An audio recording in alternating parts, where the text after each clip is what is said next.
RECARO Monza Seatfix. Only the correctly installed child safety seat offers optimum protection for the little passenger. The mounting of RECARO Monza Seatfix is very simple.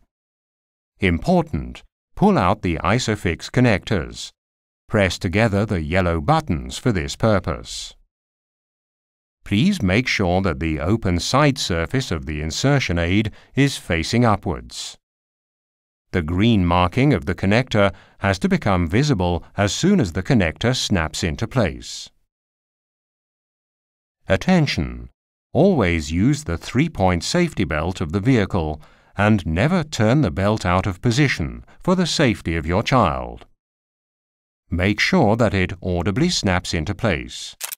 The belt lock has to be positioned below the belt guide of the seat. The belt may only run towards the back in this respect.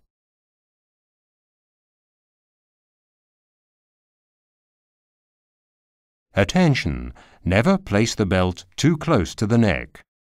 The middle of the collarbone constitutes the optimum position. The belt guide should be adjusted a little above the shoulder. Now the Monza Seatfix is correctly installed.